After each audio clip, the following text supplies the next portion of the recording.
respectable as of old, putting his hands into his pockets. He stretched out his legs in front of the fire and laughing heartily for some minutes.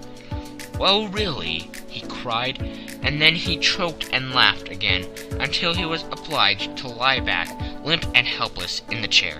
"What is it?" "It's quite too funny. I am sure you could never guess how I employed my morning, or what I ended by doing."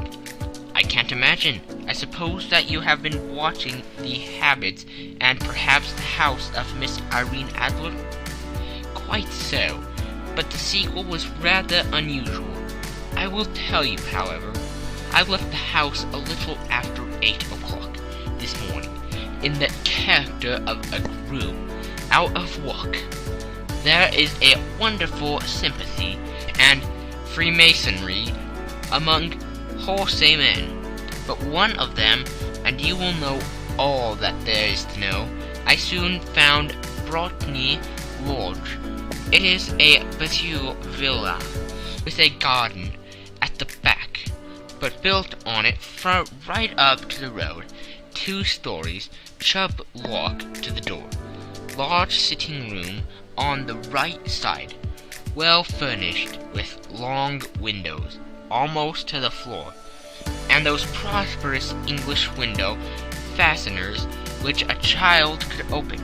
Behind there was nothing remarkable, save the passage window could be reached from the top of the courtyard.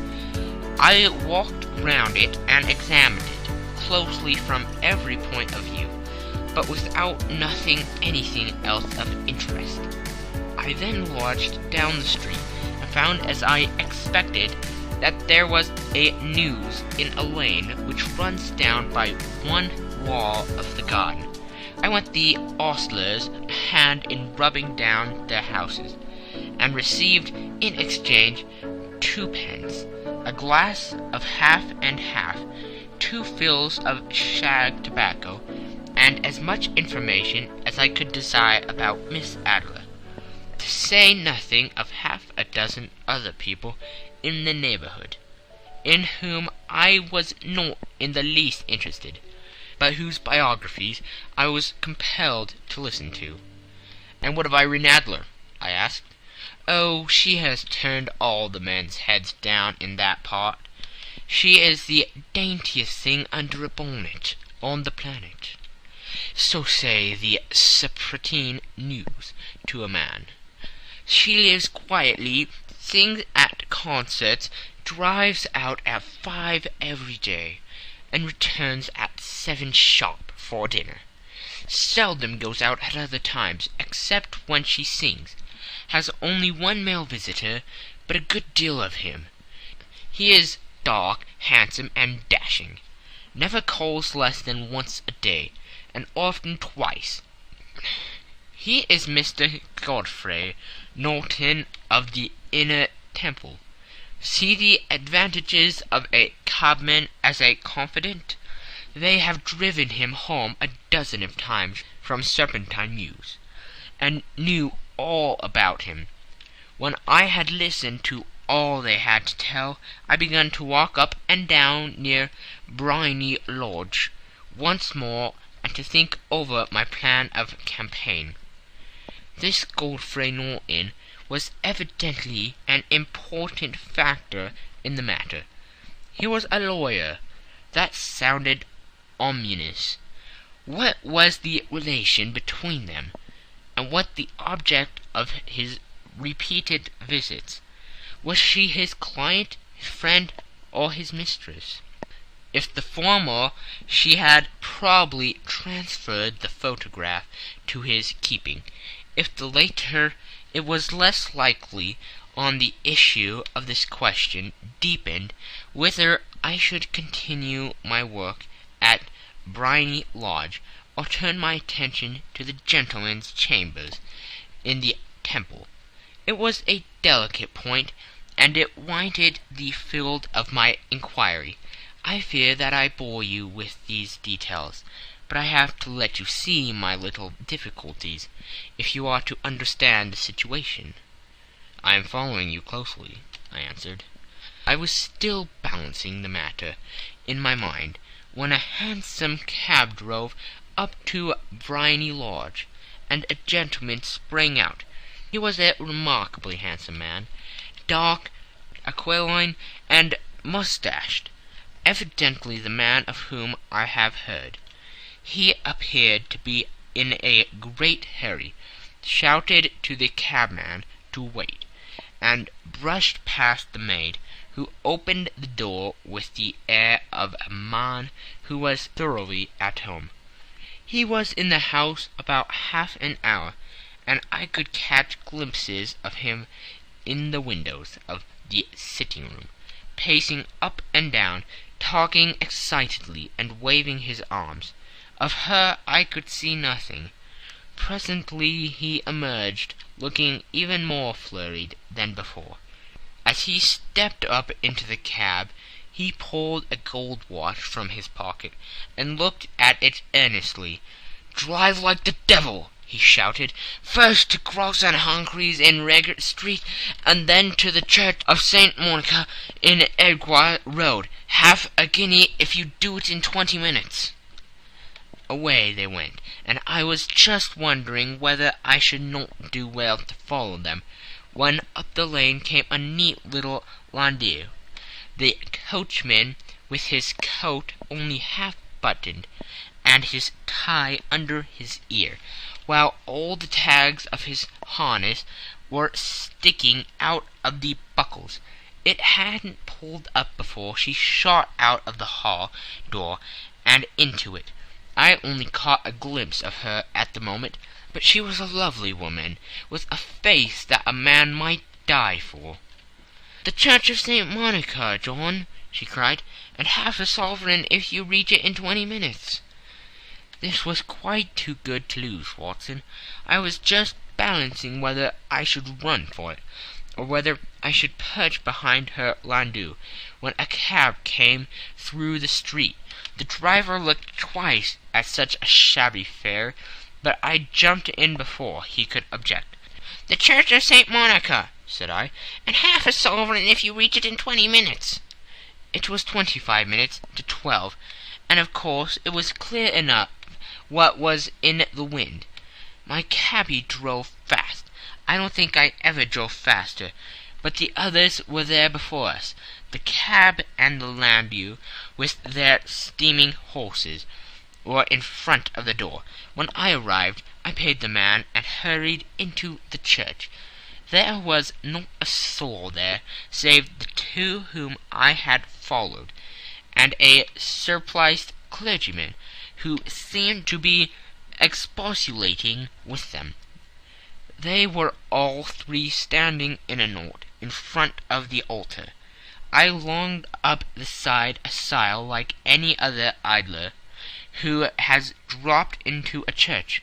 Suddenly, to my surprise, the three at the altar faced round to me, and Godfrey Norton came running as hard as he could toward me. "Hank," he cried, "you'll do. Come, come." "What then?" I asked. "Come, man, come, only 3 minutes, or it won't be legal." I was half dragged up to the altar, and before I knew where I was, I found myself mumbling responses which were whispered in my ear, and vouching for things of which I knew nothing, and generally assisting in the secure tying up of Irene Adler, spinster, to Godfrey Norton, bachelor. It was all done in an instant, and there was the gentleman thanking me on the one side and the lady on the other, while the clergyman beamed on me in front. It was the most preposterous position in which I ever found in my life, and it was the thought of it that startled me into laughing just now. It seems that there had been some informality about their license, that the clergyman absolutely refused to marry them without a witness of some sort, and that my lucky appearance saved the bridegroom from having to sally out into the street in search of a best man. The bride gave me a sovereign, and I mean to wear it on my watch chain in memory of the occasion." "That is a very unexpected turn of affairs," said I. "And what then?" "Well, I found my plans very seriously menaced. It looked as if the pair might take an immediate departure, and so necessity very prompt and energetic measures on my part. At the church door, however, they separated, he driving back to the temple, and she to her own house. "I shall drive out into the park at 5 as usual," she said, as she left him. I heard no more. They drove away in different directions, and I went off to make my own arrangements. "Which are?" "Some cold beef and a glass of beer," he answered, ringing the bell. "I have been too busy to think of food, and I am likely to be bustier still this evening. By the way, Doctor, I shall want your cooperation." "I shall be delighted." "You don't mind breaking the law?" "Not in the least." "Nor running a chance of arrest?" "Not in a good cause." "Oh, the case is excellent." "Then I am your man." "I was sure that I might rely on you." "But what do you wish?" "When Miss Turner has brought in the tray, I will make it clear to you now," he said, as he turned hungrily on the simple fare that our landlady had provided. "I must discuss it while I eat, for I have not much time. It is nearly 5 now. In 2 hours we must be on the scene of action. Miss Irene, or Madame, rather, returns from her drive at 7. We must be at Briony Lodge to meet her." "And what then?" "You leave that to me. I have already arranged what is to occur. There's only one point on which I must insist. You must not interfere, come what may. You understand?" "I'm to be neutral?" "To do nothing whatever. There will probably be some small unpleasantness. Do not join in it. It will end in my being conveyed into the house. 4 or 5 minutes afterwards, the sitting-room window will be open. You are to station yourself close to that open window. Yes, you are to watch me, for I have been visible to you. Yes, when I raise my hand, so, you will throw into the room what I give you to throw, and will at the same time raise the cry of 'Fire!' You quite follow me?" "Entirely." "It is nothing more formidable," he said, taking a long cigar-shaped roll from his pocket. "It is an ordinary plumber's smoke rocket, fitted with a cap at either end, to make it self-lighting. Your task is confined to that. When you raise your cry of 'Fire!' it will be taken up by quite a number of people. You may then walk to the end of the street, and I will rejoin you in 10 minutes. I hope that I have made myself clear. I am to remain neutral, to get near the window, to watch you, and at your signal to throw this object, then to raise the cry of 'Fire!' and to wait you at the corner of the street." "Precisely." "Then you may entirely rely on me?" "That is excellent. I think, perhaps, it is almost time that I prepare for the new role I have to play." He disappeared into his bedroom, and returned in a few minutes, in the character of an amiable and simple-minded nonconformist clergyman. His broad black hat, his baggy trousers, his white tie, his sympathetic smile, and general look of peering and benevolent curiosity were such as Mr. John Hare alone could have equalled. It is not merely that Holmes changed his costume. His expression, his manner, his very soul seemed to vary every fresh part that he assumed. The stage lost a fine actor, even as science lost an acute reasoner when he became a specialist in crime. It was 6:15 when we left Baker Street, and it still wanted 10 minutes to the hour when we found ourselves in Serpentine Avenue. It was already dusk, and the lamps were just being lighted as we paced up and down in front of Briony Lodge, waiting for the coming of its occupant.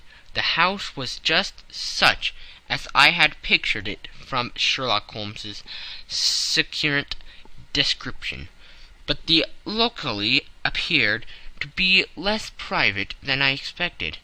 On the contrary, for a small street in a quiet neighborhood, it was remarkably animated.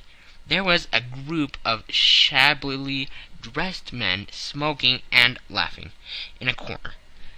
A scissors grinder with his wheel, 2 guardsmen who were flirting with a nurse girl, and several well-dressed young men who were laughing up and down with cigars in their mouths. "You see," remarked Holmes, as we passed to and fro in front of the house, "this marriage rather simplifies matters. The photograph becomes a double-edged weapon now. The chances are that she would be as averse to its being seen by Mr. Godfrey Norton as our client is to coming to the eyes of his princess. Now the question is, where are we to find the photograph?" "Where indeed? It is most unlikely that she carries it about with her. It is cabinet size, too large for easy concealment about a woman's dress. She knows that the king is capable of having her waylaid and searched. 2 attempts of the sort have already been made. We may take it, then, that she does not carry it about with her." "Where, then?" "Her banker or her lawyer. There is that double possibility, but I am inclined to think neither. Women are naturally secretive, and they like to do their own secreting. Why should she have it over to anyone else? She could trust her own guardsmanship, but she could not tell what indirect or political influence might be brought to bear upon a businessman. Besides, remember that she had resolved to use it within a few days. It must be where she can lay her hands upon it. It must be in her own house." "But it has twice been burgled." "Pshaw! They did not know how to look." "But how will you look?" "I will not look." "What then?" "I will get her to show me." "But she will refuse." "She will not be able to. But I hear the rumble of wheels. It is her carriage. Now carry out my orders to the letter." As he spoke, the gleam of the sidelights of a carriage came round the curve of the avenue. It was a smart little landau, which rattled up to the door of Briony Lodge. As it pulled up, one of the loafing's men at that corner dashed forward to open the door, in the hope of earning a copper, but was elbowed away by another loafer, who had rushed up with the same intention. A fierce quarrel broke out, which was increased by the 2 guardsmen, who took sides with one of the longers, and by the scissors grinder, who was equally hot upon the other side. A blow was struck, and in an instant the lady, who had stepped from her carriage, was the centre of a little knot of flourished and struggling men, who struck savagely at each other with their fists and sticks. Holmes dashed into the crowd to protect the lady, but just as he reached her he gave a cry and dropped to the ground, with the blood running freely down his face. At his fall the guardsmen took their heels in one direction, and the Longers in the other, while a number of better-dressed people, who had watched the suffice without taking part in it, crowded in to help the lady and to attend to the injured man. Irene Adler, as I will still call her, had hurried up the steps, but she stood at the top with her superb figure outlined against the lights of the hall, looking back into the street. "Is the poor gentleman much hurt?" she asked. "He is dead," cried several voices. "No, no, there's life in him," shouted another, "but he'll be gone before you can get him to hospital." "He's a brave fellow," said a woman. "They would have got the lady's purse and watch if it hadn't been for him. They were a gang, and a rough one too. Ah, he's breathing now." "He can't lie here in the streets. May we bring him in, marm?" "Surely bring him into the sitting-room. There's a comfortable sofa. This way, please." Slowly and solemnly he was borne into the Brimery Lodge, and laid into the principal room, while I still observed the proceedings from my post by the window. The lamps had been lit, but the blinds had been drawn so that I could see Holmes as he lay upon the couch. I do not know whether he was seized with compunction at that moment for the part he was playing, but I know that I never felt more heartily ashamed of myself in my life than when I saw the beautiful creature against whom I was conspiring, or the grace and kindliness with which she waited upon the injured man. And yet it would be the blackest treachery to Holmes to draw back now from the part which he had entrusted to me. I hardened my heart, and took the smoke rocket from under my ulster. After all, I thought, we are not injuring her. We are but preventing her from injuring another. Holmes had sat up upon the couch, and I saw him mention like a man who's in need of air. A maid rushed across the threshold, opened the window. At the same instant I saw him raise his hand, and at the signal I tossed my rocket into the room, with a cry of "Fire!" The word was no sooner out of my mouth than the whole crowd of spectators, well dressed and ill, gentlemen, ulsters, and servant-maids, joined in the general shriek of "Fire!" Thick clouds of smoke curled through the room, and out those open windows. I caught a glimpse of rushing fingers, and a moment later the voice of Holmes from within, assuring them that it was a false alarm. Slipping through the shouting crowd, I made my way to the corner of the street, and in 10 minutes was rejoiced to find my friend's arm in mine, and to get away from the scene of uproar. He walked swiftly and in silence for some few minutes, until we had turned down on one of the quiet streets which led towards the Edgware Road. "You did it very nicely, Doctor," he remarked. "Nothing could have been better. It is all right." "You have the photograph?" "I know where it is." "And how did you find out?" "She showed me, as I told you she would." "I am still in the dark." "I do wish to make a mystery," said he, laughing. "The matter was perfectly simple. You are, of course, saw that everyone in the street was an accomplice. They were all engaged for the evening." "I guessed as much." "Then, when the row broke out, I had a little moist red paint in the palm of my hand. I rushed forward, fell down, clapped my hand to my face, and became a piteous spectacle. It is an old trick." "That also I could fathom." "Then they carried me in. She was bound to have me in. What else could she do? And into her sitting-room, which was the very room which I suspected. It lay between that and her bedroom, and I was determined to see which. They laid me on a couch. I motioned for air. They were compelled to open the window, and you had your chance. How did that help you? It was all important. When a woman thinks that her house is on fire, her instinct is at once to rush to the thing which she values most. It is a perfectly overpowering impulse, and I have more than once taken advantage of it.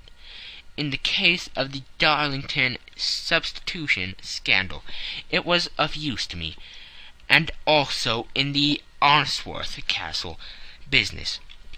A married woman grabs at her baby, an unmarried one reaches for her jewelry box.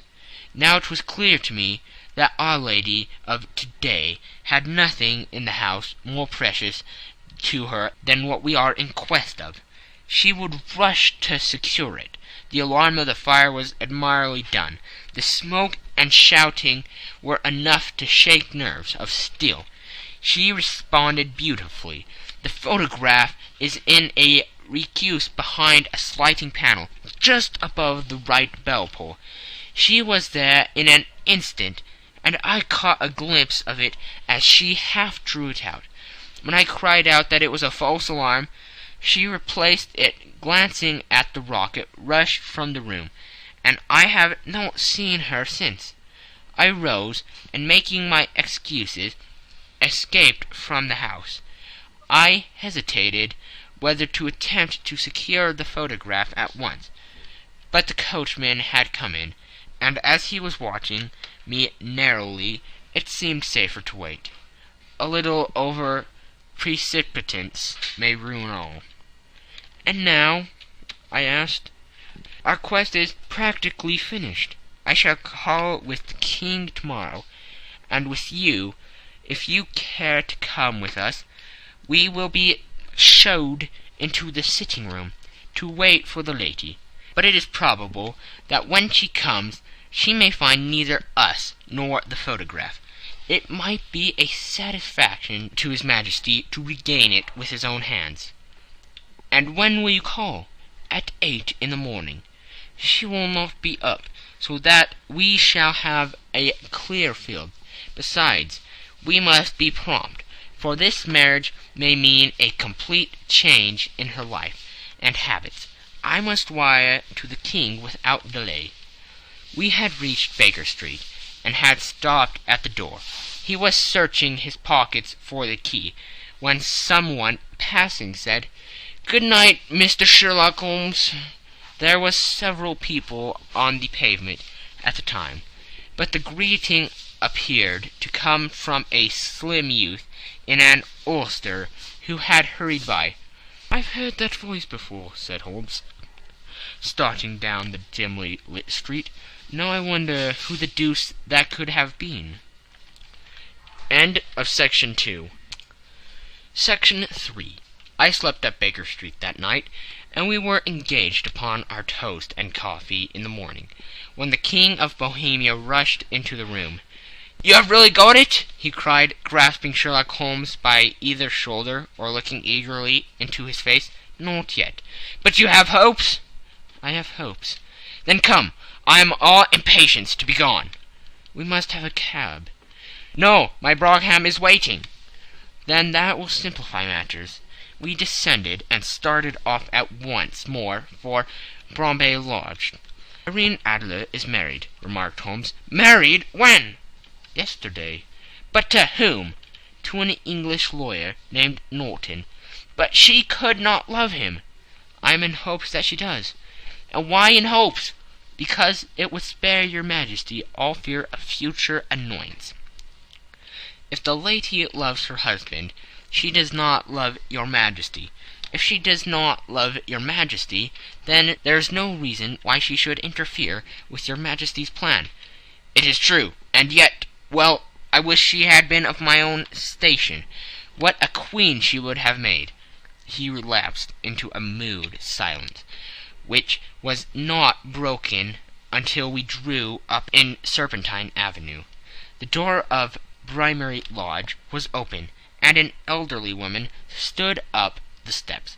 She watched us with a sardonic eye as we stepped from the brougham. "Mr. Sherlock Holmes, I believe," said she. "I am Mr. Holmes," answered my companion, looking at her with a questioning and rather startled gaze. "Indeed, my mistress told me that you were likely to call. She left this morning with her husband by the 5:15 train from Charing Cross for the Continent." "What?" Sherlock Holmes staggered back with the chagrin and surprise. "Do you mean that she has left England?" "Never to return." "And the papers?" asked the King hoarsely. "All is lost." "We shall see." He pushed past the servant and rushed into the drawing-room, followed by the King and myself.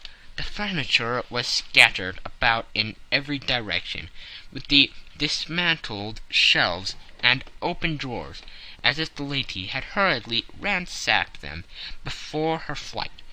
Holmes rushed at the bell-pull, tore back a small sliding shutter, and plunging in his hand, pulled out a photograph and a letter. The photograph was of Irene Adler herself, in evening dress. The letter was superseded to Sherlock Holmes, Esq., to be left till called for. My friend tore it open, and we all three read it together.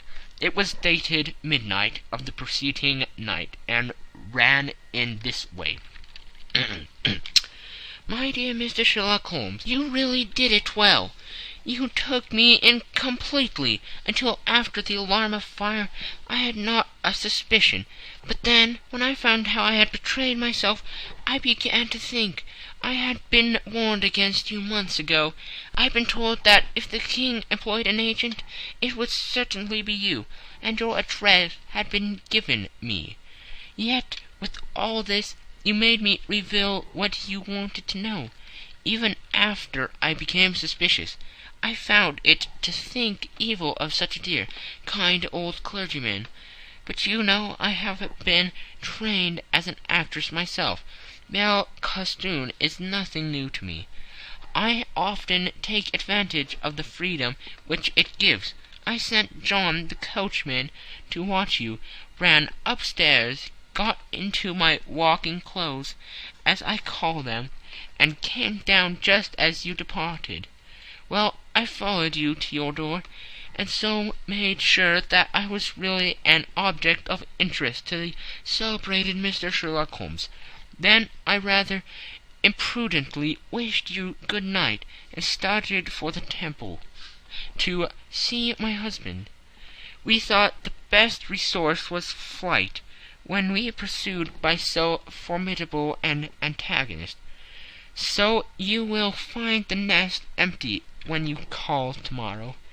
As to the photograph, your client may rest in peace. I love and am loved by a better man than he.